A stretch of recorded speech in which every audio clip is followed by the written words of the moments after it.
box opening time. This arrived the other day. I ordered a Lister D,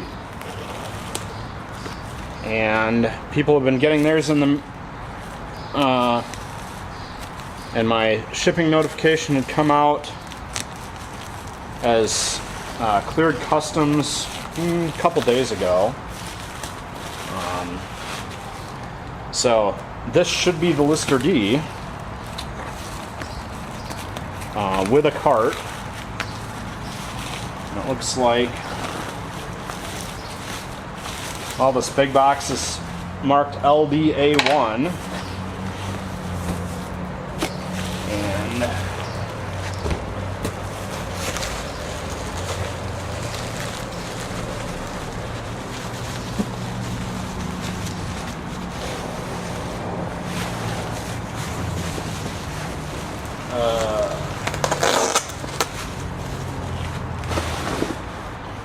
this other box just has a part number on it. A little bit of crush damage on the corner here of what should be the cart, but the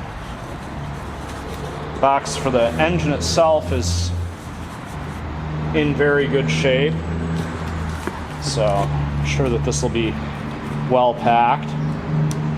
I had a completely different item because I repair sewing machines. I had a shipped sewing machine that had some shipping damage recently, so, and you know how that goes. When you get a damaged package, you're always worried about the next one also being damaged, so.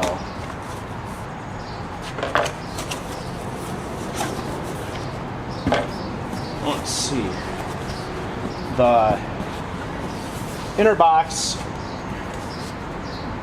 and outer box, there's a little bit of room in there, so while the outer box had some damage, slight crush damage, the inner box doesn't show any of that, so that's actually really nice.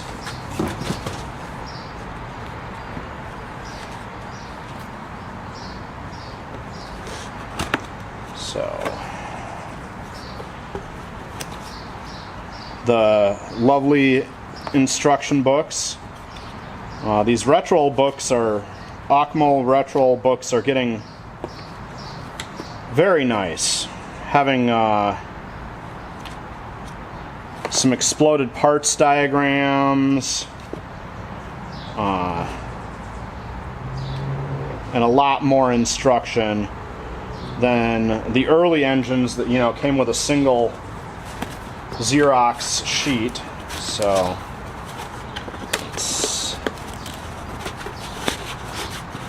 yep, that's definitely a single piece foam top there, and lovely little funnel. Alright, I can't get the other thing that's in here out, so let's see about lifting the entire engine straight.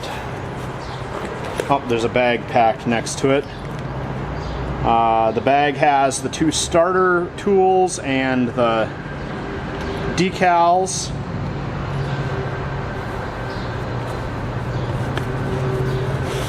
I'll just lift the whole foam out, and then I'll have to set that back in the box.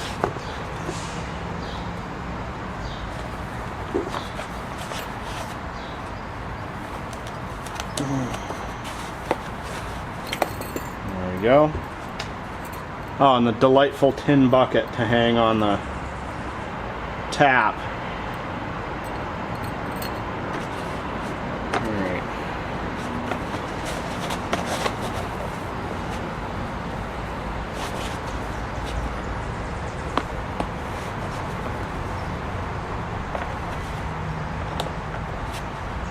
Oh.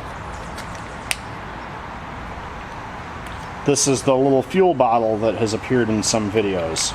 Excellent. Well, we'll see what this... It's got a safety cap on it for the cover. We'll see what that turns out to work for but, and then is the nope, the lid is not signed like the pre-orders from OKMO model. This one came out through all of the sites at the same time, so not surprised that there isn't a signature in it, because I think that the signatures are intended for pre-orders through the main OKMO site. But I can already hear the compression, so I guess we better find some oil and a battery. And they already have a nice big red arrow on the mixer screw, so I won't have to grab paint or anything to put a mark on there, which is outstanding. Alright. They have lovely instructions for getting the engine going. So first things first, we need to apply oil on one side of the engine. And it says 5 to 10 milliliters, so I'm gonna grab a syringe that I happen to have.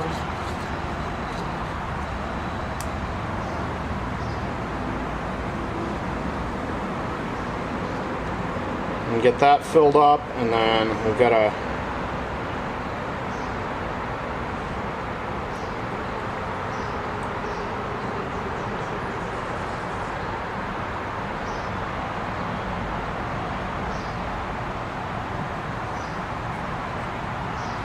put some fuel in and water.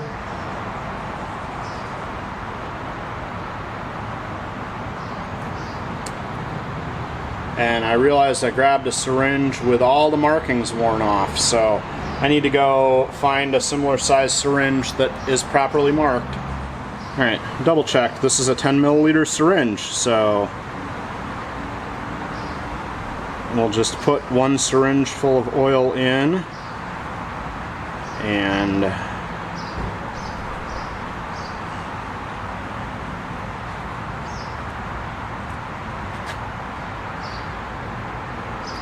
put that cover back on, especially for run-in and first runs. I like these to be running with a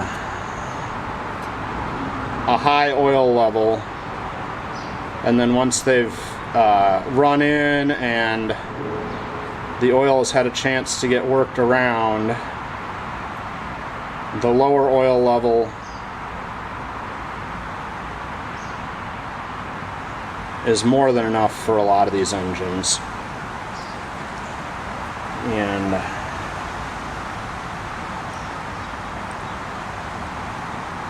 got our fuel tank.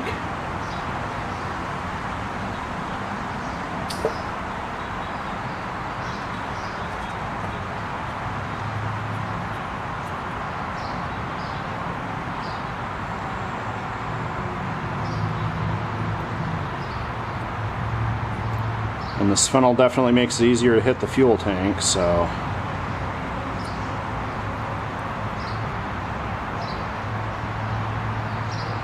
I'll have to take a chance to measure the fuel tank. Although the specs in these manuals are getting more correct. They used to be highly speculative or not particularly accurate, because they'd be, I don't know, made up from measurements on the drawing or something, but I think they're a lot more accurate now. Anyhow,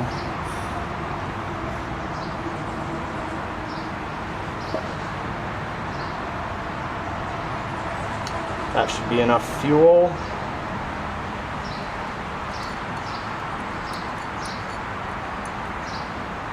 And then we'll grab a battery and check for spark.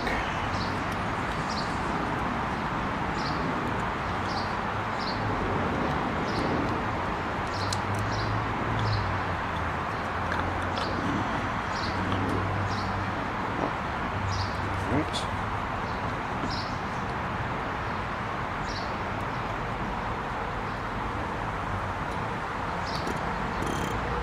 Alright. Oh. Get water in there before I forget. These throttle governed engines, I always want to make sure they've got water in them, because unlike hit and miss, they never get the benefit of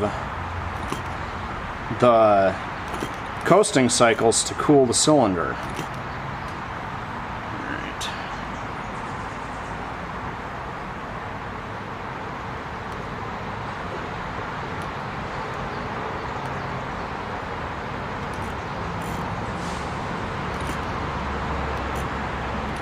Alright, I think I'm hearing the spark, but I guess we'll do a better check.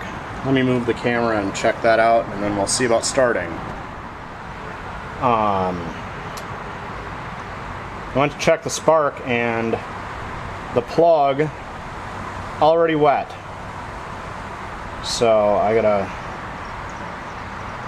had to dry it out, and then alright, spark is back. So I've shut the fuel tap all the way. It was at about 3/4 of a turn. And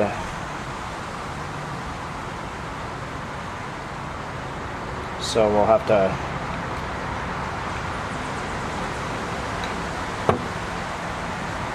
test start this with the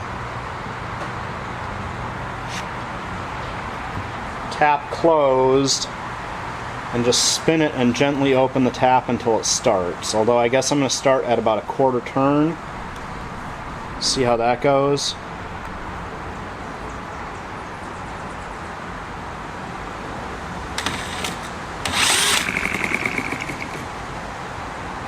Alright. A little further open.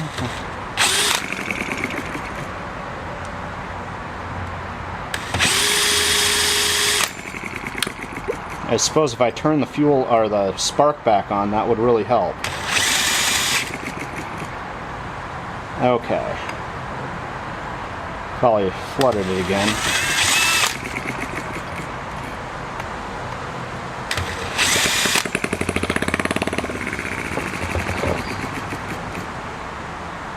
Alright, now we dried out. That's a 1/4 turn.